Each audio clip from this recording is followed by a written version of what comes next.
Thank you, Ken and President Dennis and all the other esteemed folks here at the table, all the esteemed Rotarians out there, including you, Frank, and you, Buck, and Jim Struble, all the other folks who are esteemed, and also Larry Foster. Thank you for being here too. I really appreciate you showing up. It is a pleasure to be here, and I am going to talk about this idea of out of order, broken. The reason that I call it this is because of the story. I hope that I would never have to go back into my files and pull out all of my problem issues from the 1980s, just to get a sense of the group. How many of you lived through the crash of the 80s and early 90s here or other places? Yes. There's some of them who are young who didn't do that, but the rest of us who've got gray hair or no hair to speak of because of that, if there's no other reason. No. Well, in 1986, I was involved in, I had brought a guy into the Rotary Club in Las Colinas, which is where I was a Rotarian for many years. And the guy was a bank president, and I was president of the bank in Irving at the time, and I sponsored him into the club. And a few years later, he did a few other things that he shouldn't have been doing in terms of lending money. So in the middle of 1986, I got a call from a banker friend of mine in Plano. And he said, look, there's a bank about to close in Irving, and we're going to try to bid on it, and we might be successful. Would you like to help us with our bid? And I said, well, would that be the First National Bank? And he said that would be correct. And so I went over and visited with him. At that time, they called you, the regulators called you the first part of the week, and they were going to close it on Friday. Not unlike they do now, that they usually give you more time to do diligence than they did then. And so what happened was, I went out and visited with them. We spent till about 2 o'clock in the morning deciding what the bid ought to be to the bank based on the information the regulators had given us. And then the first thing they did after deciding what the bid was going to be, they said, well, we need somebody to be president of that bank. And they looked at me and I said, look, been there, done that, got the t-shirt, don't need to do that again. So we picked another guy who had brought with me to be president of the bank if they were successful. They were. Took over the bank that Friday evening. The federales walked in, escorted the president, who was our fellow Rotarian, and his son out of the bank, and then I was the third person into the bank. Kind of an embarrassing situation, to say the least. But I was involved in that bank to do one thing in particular, and that is to decide which loans were so bad that we ought to give them to the FDIC and which ones the new bank should keep because they were legitimate customers and likely to pay back. And so in the process of 90 days of doing that, I got a call in the middle of that process from the CEO of the bank in Plano, and he said, Dennis, he said, we've got a problem. He said, we're really in business today and we can't go to see it, but we financed the bank in Tacoma, Texas. We loaned a real estate guy here in town $1,750,000 to buy a bank in Tacoma last year. The regulators just called and said they just charged off enough loans to charge off the bank's capital, so they're now broke. Can you go up there and see what's going on? And I said, sure. And so I got in the car and I drove from Irving up to Tacoma. If you know where Tacoma is, you go up 35, turn west on 82, about an hour or so. And so I was drinking iced tea or water or something on the way up. And the first thing I did when I got to the bank was I said, look, I want to talk to you guys about what's going on here, but I really need to make a pit stop. And they said, great. And so that I went to the men's room, and I walked in the men's room in the First National Bank in Tacoma, and there over the latrine was a handwritten sign that said, out of order, broke. It was simply the best 4-word description of that bank I had ever seen in my life. And so I've never forgotten that. And it turns out that the bank was much more than just out of order and much more than just broke. And so there were a lot of issues that went on. That's what I want to talk about is because I believe this country is out of order and broken. And so all the stuff we're talking about here, the stock market going up and down, all the things that have happened in the last 24 months, had their roots long ago before 24 months. And my belief is that you and I, and particularly our generation, have done things to future generations which may not be solvable. But if they are solvable, we're going to have to start now. Real Rotarians basically going to have to lead the way. Small business owners, because I guarantee you the big business owners are so busy getting what they can get out of Washington and out of future taxpayers that they're not going to be part of the solution. They're simply part of the problem. I hate to put it that way, but I think that's true. So I'm going to make a few. I'm going to show you some things on this, and then I'm going to spend most of the time taking your questions. And so this is something I tell you. Would you have believed me in 2007 if I told you that Bear Stearns and Lehman would disappear, Fannie, Freddie, and AIG had been nationalized, Washington Mutual would become the largest bank failure in history, the $300 billion auction rate securities market would disappear, and Merrill Lynch would be bought by Bank of America, Morgan and Goldman Sachs would be now bank holding companies? would you believe that Congress would have approved a $168 billion economic stimulus package in February? It was February 2008, and there was all, and a lot of people got checks in the mail. $300 billion homeowner relief bill, a $700 billion bailout of the financial system. The Treasury guaranteed $1.3 trillion in money market funds. FDIC increased its insurance to $250,000, and the Fed has injected over $1 trillion of liquidity into the banking system. Would you believe me 2 years ago if I made those predictions? And that's what was going on. That's only the tip of the iceberg as to what has happened. How this thing has been communicated has been a problem for me. And last fall, I got so sick of watching the media report what had happened, what they thought the causes were and all that, watching CNN and CNBC and Bloomberg and C-SPAN and everything else, that I just emailed Heather. I said, Heather, send me a list of the Rotary clubs in the Metroplex. And I sent out an email, and that's why I've spoken to all these Rotary clubs, Kim, because they all sent back and said, well, you know, we're desperate for a speaker. We'd love to have you. Well, it's the same thing here. And I love to think that, you know, the reason I'm speaking here is because you guys were not desperate for a speaker, but that's not true. Liz, now you tell me if it's not true. We were holding this spot for Senator Kay Bailey Hutchinson, yes or no? Okay, and so I'm a substitute for the senator, so there. You know, there. Anyway, I'm okay with that. So I just felt that the communication gap was so wide that people didn't understand this, and I thought I'd go out and probably at least explain it as best I could. Now, we just got rid of a president named George Bush, who was not known as the great communicator. This is one of his great quotes, which I like. And it goes something like this: our enemies are innovative and resourceful, and so are we. They never stop thinking about new ways to harm our country and our people, and neither do we. That's a true quote, by the way. It's not that you don't have to make stuff up. You know, you really don't. And I'll tell you in a minute about my encounter with the president about 90 days ago. But I didn't think we could get worse. I'm talking about financially. I think George Bush is a nice guy, and President Obama's a nice person. Don't get me wrong. But in terms of being president, I didn't think we'd get worse than George Bush, but darn if we didn't, which has been interesting. And here's one I like. It says, first I'll hit them with hope and then wow them with change. Or should I get them excited with change and close the show with hope? Or what about a hopeful change message? After all, I do support hope and change. Now here's a guy, I mean, I don't know about you, but I think most of us hope to be better than it is and that change to be better than it has been. You know, and all these people going out and by the way, I don't think he's trying to do bad things to people on purpose, but it is who he is. And I'm going to recommend several books to you, which are on those pink sheets that you have out there. One of the books is not on that pink sheet, but I'm going to recommend you. And I'm going to ask you a question about it first. I'm going to ask you how many of you have read this book. Here's my prediction before I hold this book up. My prediction is not more than half a dozen people in this room will raise their hand when I ask you if you've read this book. The book is by Barack Obama called The Audacity of Hope. Who's read this book? Okay, 1, 2, 3, 4, 5, 6. Let me say this about this book. Most of you have not read it. I recommend that you read it. Now, first of all, it's a well-written book. Secondly, I really believe he wrote most of it. I mean, it's well-written. I don't think, and I'm trying not to knock George Bush, I don't think George Bush has the intellectual horsepower to write a book this good. But it tells you who he is. And what he is doing is what he said he would do. It is who he is. And so I can maintain to you that Barack Obama has more integrity than George Bush.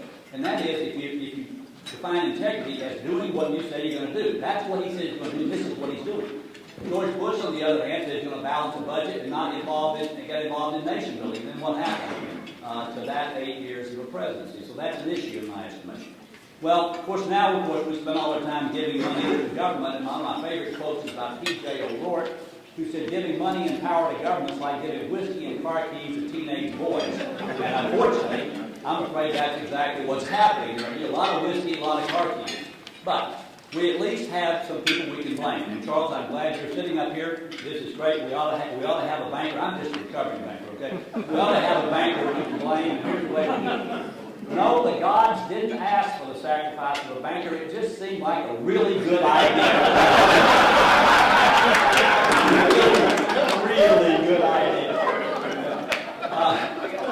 I get the opportunity to not only visit with and interview a lot of interesting people, but I have the opportunity in my work to do a lot of reading. And I read a book a few years ago called Our Enemy the State, and written by a guy named Albert J. Nock. And some of you are nodding your heads, you remember that book. So you hear when he wrote it? It was late 1800s, somewhere around there. I think only Struble was here when the book was written. Yeah, I think Struble proofread it. Anyway, here's what Albert J. Nock said about state power.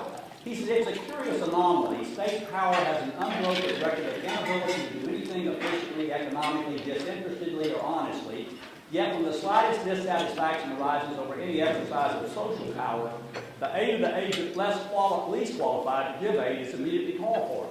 Does social power mismanage banking practice in this or that special instance, then let the state, which has never shown itself able to keep its own finances from sinking promptly into the slough of misfeasance, wastefulness, and corruption, intervene to supervise or regulate the whole body of banking practice, or even take it over entire. Now that's what he wrote more than 100 years ago. And I suggest to you that the same old is going on here, and I really hate that it's happening that way. Let me just say something about some of the quote banks. And this is one of the things I was talking to the Nebraska Bankers Association this morning as I was driving down. Some of you may know I live up on Lake Texoma. I was driving down here this morning, and I'll be speaking for them in Orlando in February. And I was talking to the meeting plan on the way down, and I said, tell me what's happening in Nebraska. And he said, well, our banks are mad as hell, just like you are, because we're getting blamed for all this stuff, in which it wasn't really banks as in Prosperity Bank. And how many of you are bankers here in the room? Anybody still raise their hand? Okay. American National Bank, which is a great bank out in Terrell. In fact, the guy who used to run that bank made me my first loan a long, long time ago when we did loans on typewriters. Whoa, what a deal. At least it wasn't ink, which is something we can do. But in any event, what happened is it was these early banks. At the end of 2007, Morgan Stanley had a leverage ratio of 32.6 to 1. Bear Stearns was 32.8 to 1. Lehman was 30.7 to 1. Merrill Lynch 27.8. Goldman Sachs 26.2. They were not even leveraged at all, were they? Just a little over 4 to 1. Now what this means is for every dollar of liabilities they had 26, they had $1, for every $26 of liabilities, I get this right, they had $1 of capital, which means that any of their investments, if they went down 3 to 4% in value, they were broke. That's what it means. Now most of them went down 30 to 40% in value. So that's why Bear Stearns had to be so-called rescued by J.P. Morgan Chase with the guarantee of the Fed, and that's why Lehman went under totally. Now, if you read today's Wall Street Journal, you'll see that there's a review of a book out on Lehman, which I saw the review today, I haven't read the book yet. You'll find it interesting. But you're going to see that Goldman Sachs is really, if I had to put my finger on one organization other than the federal government and the Fed, it would be Goldman Sachs. Hank Paulson, yesterday's August 9th Dallas Morning News, an interesting article called Paulson's Role Scrutinized. Paulson, you may recall, was formerly head of Goldman Sachs. AIG got bailed out. Who was one of the biggest counterparties to AIG's liabilities? That would be Goldman Sachs. Turns out that Hank Paulson, and I quote on this, while he spoke to many Wall Street executives during that period, he was in very frequent contact with Lloyd Blankfein, who is Goldman's chief CEO now. And according to his calendar, during the week of the AIG bailout alone, they spoke 24 times. 24 times, our Secretary of the Treasury speaking to the head of AIG, and yet they say it was an arm's-length transaction. I believe that, and if you believe that, I got a small piece of real estate down here in South Dallas County, which Ken's going to praise for me at 4 times what it's worth. We'll be right back to where we were before. I love it. But to give you an idea of what the regulators did, Chris Cox was the head of the SEC for most of this time. And here's what he said on March 11, 2008, just over a year ago. We have a good deal of comfort about the capital cushions at these firms at the moment. He was talking about Goldman Sachs and others. This is the head of the SEC, the very month that they closed down Bear. Hello. And Lehman went down in September of the same year. So does that tell you that it's a little bit out of control? April 28, 2004, the head of those 5 banks I mentioned earlier went to Bill Donaldson, that time head of the SEC, and said, we don't really need to have all this capital. We can leverage ourselves up. You just let us go ahead. We know what we're doing. And on April 28, 2004, the SEC basically in a basic building in Washington, D.C. said, well, you guys just go ahead and do what you want. Now, of course, taxpayers like you and me, and more importantly, our kids and grandkids are on the hook for what these people were doing. And I think that's, it's certainly immoral, and maybe even what I would call criminal. So let's put it this way. Here's what Secretary Paulson said October 31st, 2007. He was on top of it. He said, I can't say this strongly enough, but this AAA rated paper, the highest rated paper, most of the issues we're dealing with here are not credit issues, okay? Most of them are liquidity issues. And the mortgages that are backing up that paper are high quality mortgages. He's talking about Citigroup. October of 2007, the Secretary of the Treasury, give me a break.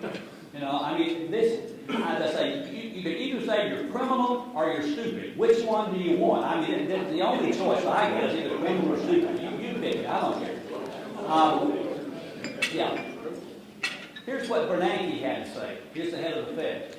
He assured the country that regulators were investigating the mortgage market and found a smoothly functioning system with no cause for alarm. Quote, our examiners tell us that lending standards are generally sound and are not comparable to the standards that contributed to broad problems in the banking industry 2 decades ago. In particular, real estate appraisal practices have improved.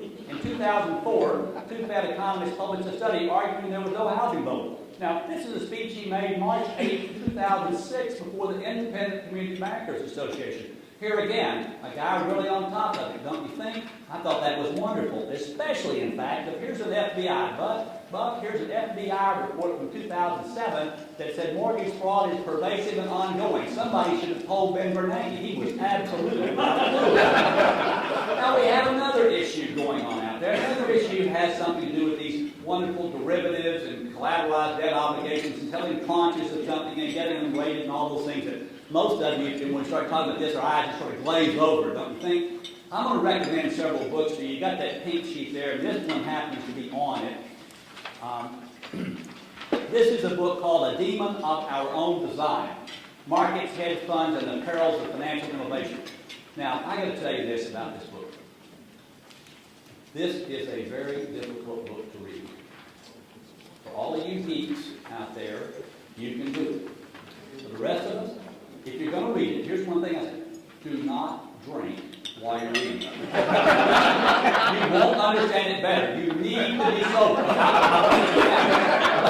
But I promise you this, once you finish it, you better have a heck of a lot of margaritas because you are going to need it to get through with what you see. This is the guy who was here. You remember when the market melted down October 19, 1987? You remember that Greenspan was fairly new at the Fed, and he was here in Dallas that day to speak to the American Bankers Association. That's the bank we should have sacrificed, was Greenspan, by the way. Nevertheless, he flew back to Washington. This guy was there when this program training was done. This is a Dallas Morning News article, August 2nd. Are we hurrying into the next panic? And this is a guy who is a quant. A quant, that is someone who deals with quantitative finance. Quantitative finance. I'll say it slowly. Quantitative finance. In any event, here's what he said 2 weeks ago. High-frequency algorithmic trading. He says, on top of a dangerously influential and morally suspect financial minefield is now being added the unthinking power of the machine. Here's the idea. This is today. This is not what happened 2 years ago or 5 years. This is today. Okay? Computers take information, primarily real-time share prices, and try to predict, get this, the next twitch in the stock market. Using an algorithmic formula, the computers can buy and sell stock within fractions of a second, with the bank or fund making a tiny profit on the flip of a price change of each share. That is happening today. Today. Now, Warren Buffett, who I don't always agree with, to say the least, had it right when he said on Charlie Rose's show last year, all I can say is beware of geeks bearing formulas. It is a heck of a problem. I promise. Now, one of the problems that happened, and the reason why they were able to securitize all these mortgages and cut them up into tranches and all that, is because they were rated, weren't they? The ratings agencies, those 3 ratings agencies that the government sanctioned, Standard & Poor's, Moody's, and Fitch, Now, here's a little something from me. Here's a Standard & Poor's report. By the way, that deal is ridiculous. This is from an email. And here's a colleague's response. It could be structured by cows, and we would raise it. I mean, I don't know if you watch any of this stuff on C-SPAN. You watch former employees of these three companies, Standard & Poor's, Moody's, and Fitch, talk about the truth. They had no idea what they were doing, but they were getting paid by the people whose bonds they were selling. Hello? Is there any conflict of interest there, ladies and gentlemen? I am absolutely sure it was nothing but a coincidence. It could not have been anything but a coincidence. Okay. Wall Street Journal, August 1st and 2nd, Saturday. I don't know how many of you read the Wall Street Journal these days, but my friend Steve Moore of the Wall Street Journal, if you watch our television program, you will see Steve Moore. He was here last May of a year ago. We did 2 programs with him on the politics and economics of what's going on. He's on Kudlow almost every day. He's on Glenn Beck. He's on Greta. He's everywhere you can possibly imagine. He's the most out-of-control guy I've ever known in my life, and one of the smartest guys I've ever known as well. Steve Moore on our television, and you can see that show on the website. That's on there. You can see it right now. You want to go back and see what he said then. When I interviewed Steve Moore in May of 2008, at that time the race was on between McCain and Obama. And I asked him about McCain and Obama, and one of the things I asked him about, I said, Steve, I remember that you interviewed John McCain in the Journal 2 or 3 years ago. He said, yeah, this was 3 years ago, and you have a good memory. And I said, well, I just remember this interview because here's what McCain said to him in a full-page interview 3 years before, and it was 2005. He said, Steve, I don't know much about economics. And do you remember this thing being bandied all over the campaign trail? He admitted he didn't know much about economics. Now, Obama never admitted it, but he didn't have a clue. He can't spell it, I guarantee that. Anyway, but Steve Moore interviews McCain again weekend before last. And let me just read you just a bit of this thing. Why did he suspend his campaign, McCain? Why did he vote for the $700 billion bailout, which was wildly unpopular with voters? And here's what McCain said, quote, you have no idea the pressure I was under. I remember being on the phone with President Bush, Vice President Cheney, the Treasury Secretary, and Fed Chairman Ben Bernanke. They assured me that the world financial system is going to collapse if I don't vote for the bill. So I do the impetuous and rash thing by saying, look, I have to go back to Washington. So remember when he went back to Washington, suspended his campaign? He was up in the election when he did that, and after the end of that, he was down 7 points, and that's what he lost by. Now, Steve asked him this about why this rescue plan and what about the Bush team, and here's what he says, quote, Paulson and Bernanke both told me on the phone our primary focus is going to be on the housing crisis. That's our primary focus. And then 3 days later, they switched their whole priorities around. Instead, the Bush administration got a $700 billion check from Congress to save banks, investment houses, and eventually car companies. So they lied to him at that time as well. And that comes out pretty straightforwardly. Now, let me tell you about my encounter with President George W. Bush 90 days ago. The office is out in Preston Center, as many of you probably know, and I had gotten off the elevator. I was going to see a lawyer who was doing a real estate transaction for me, and when I got off the elevator, I saw these 2 well-dressed guys in coat ties with the little earpieces, and I said, the president is obviously in the building. And so I went in, and sure enough, he was in there in the lawyer's offices. And they were really nice young men, Catholic in particular. They were telling how wonderful they thought his presidency was on stem cell research and abortion and those kinds of social issues. And he was signing autographs for them, and he was just taking a copy machine. He was just sort of leaning on the copy thing and taking a piece of paper off. And here's one for your mother, here's one for your cousin, here's one for your brother, and a few other things like that. And like I say, he's a nice guy, really. And so finally, they got through with that conversation. He said, Dennis, so what's on your mind? I said, well, Mr. President, with all due respect, I really think you made serious mistakes in the bank bailout. He said, well, Dennis, let me ask you this question. He said, what would you have done? He said, I'm sitting in the Oval Office, and in come my 3 most important financial advisors, Secretary Cox of the SEC, Secretary Paulson, Treasury, and Mr. Bernanke of the Fed. And he said, they say to me, Mr. President, and this is September now, 2008, he's Mr. President, if we don't bail out AIG and these banks, we're going to have a major worldwide event that you don't want to see. He said, Dennis, what would you have done? I said, well, Mr. President, frankly, here's what I would have done. I would have done what the late Austrian economist Ludwig von Mises said he would have done when he was teaching NYU in 1942. Now, I'm not sure at this moment if he knew who Ludwig von Mises was, and some of you in this room do not know either. There's no reason why you should. However, if you're President of the United States, it would be helpful if you did, if you know what I mean. And so he said, well, what did he say?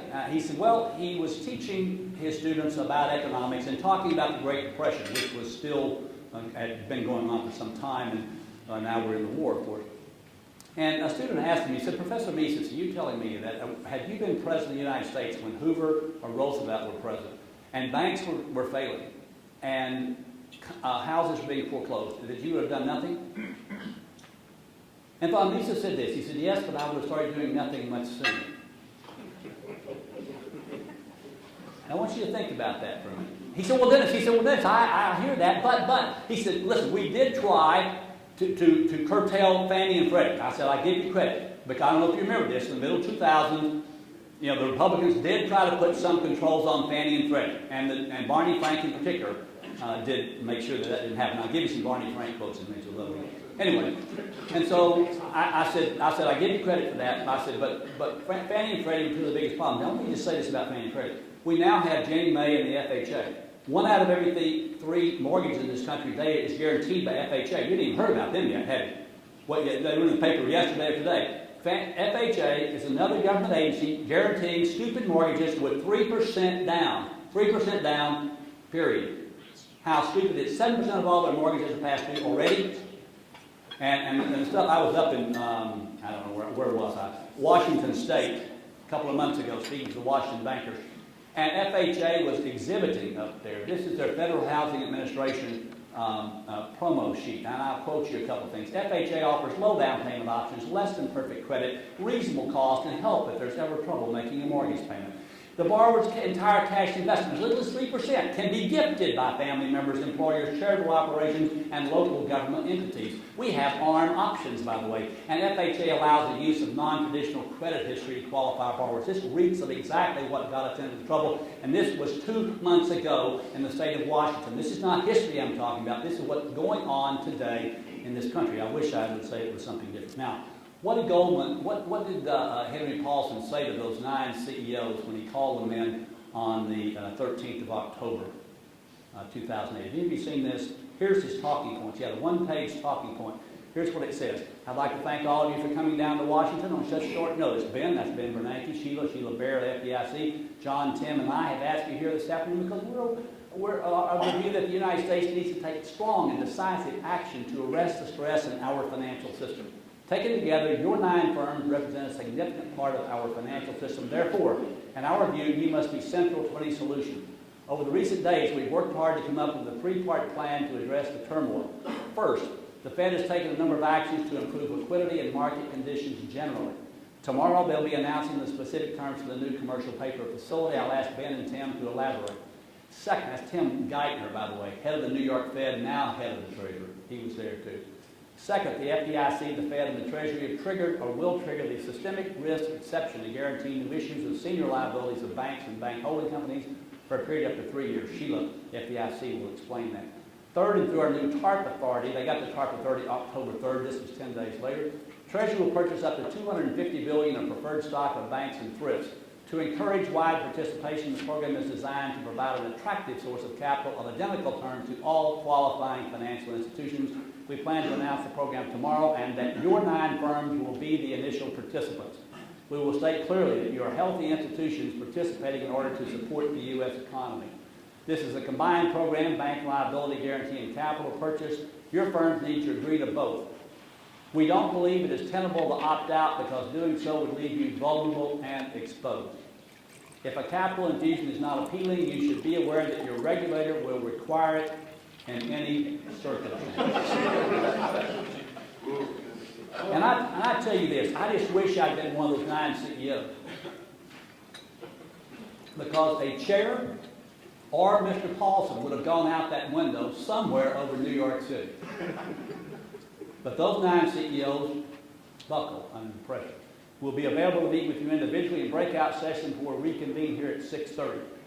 Now, let me back up. You don't need to see that at the moment. But that's what happened. Now, let me show you. This is what they signed. This is a copy of what each of the 9 banks signed. This is the agreement, Major Financial Institution Participation Commitment. This is Lloyd Blankfein, head of Goldman Sachs, October 13, 2008. He wrote his name, the name of the company up here. They didn't have his name in it. He wrote it in Goldman Sachs, printed it, and then they originally had $25 billion for him. He scratched out and wrote 10, and then he signed it at the bottom. That's what they did that night, October 13, 2008, because of Paulson and the boys. Now, a lot of people, I think you know, would love to do this. Now, I like one of those loans for a home I can't afford that the government will pay for me. That's sort of what got us into love of it. And then, of course, we had Fannie Mae. Franklin Raines, in September 30th of 1999, said Fannie Mae has expanded home ownership for millions of families by reducing down payment requirements, yet there remain too many borrowers whose credit is just a notch below what our underwriting has required, who've been relegated to paying significantly higher mortgage rates in the so-called subprime market. Let me say this about Franklin Raines. 5 years later, he was kicked out of Fannie Mae for accounting fraud. He got a $240 million exit package. They sued him and got $50 million of it back. They had 102 accounting violations, paid a $400 million fine for accounting violations for Fannie Mae, a government-sponsored enterprise, which at that time had the implicit but not explicit guarantee of the government, and now we own them. Here's what the Fannie Mae former director said last year. We didn't know what we were buying. The system was designed for plain vanilla loans. We were trying to push chocolate sundaes through the gears. But he knew exactly what was happening. And then, of course, I love this. Didn't your inept leadership and lack of oversight get us into this mess? Hey, we'll ask the questions. There's Congress, in particular, a guy named Barney Frank. And what did Barney Frank say in the years leading up to last year? In response to a bill to reform Fannie in 2000, he said the concerns were, quote, overblown, and that there was, quote, no federal liability there whatsoever. In 2002, he said, quote, I do not regard Fannie Mae and Freddie Mac as problems. I regard them as great assets. In 2003, quote, there is no federal guarantee of Fannie and Freddie. A month later, after Freddie Mac's accounting scandal broke, he said, quote, I do not think we're facing any kind of crisis. And then in April 2004, after Fannie announced its financial misstatement, he said, I think Wall Street will get over it. And there's the head of our House Banking Committee today, ladies and gentlemen. I won't tell you the story about taking him on 18 months ago in D.C., but it's a great story for something over drinks. And then we have this issue. All right, Madoff, where did you get the idea of paying early investors with money from late investors? From the Social Security system.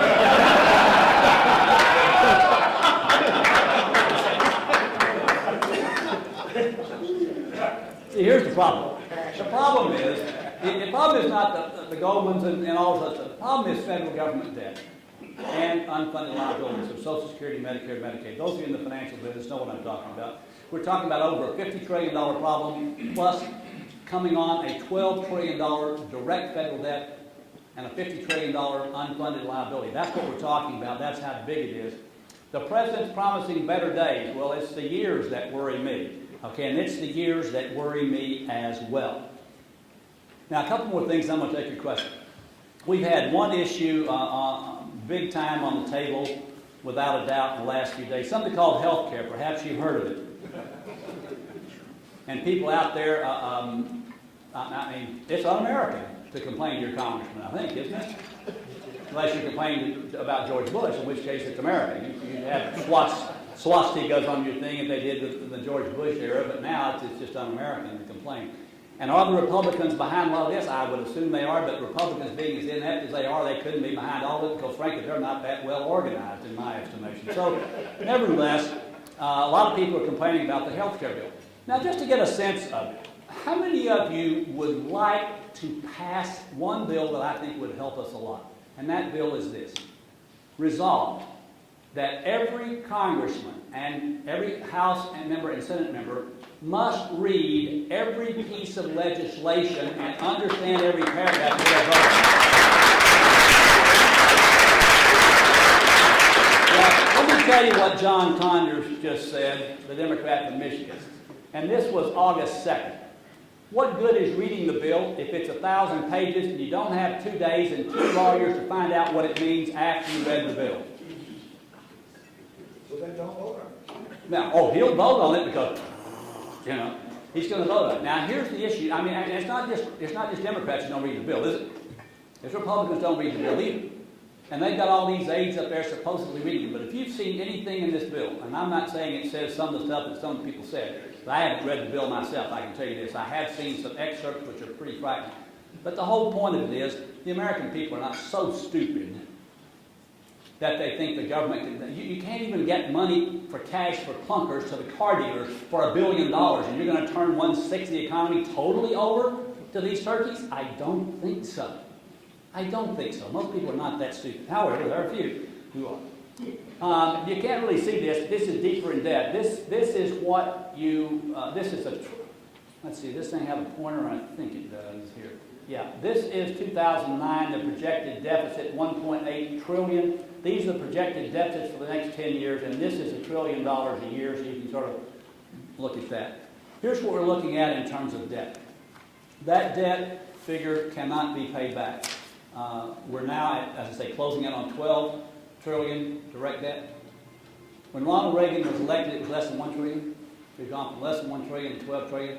A big part of that went in George W. Bush's 8 years. He basically doubled the federal debt, which I think was one of the worst thing he ever did, which is pretty bad.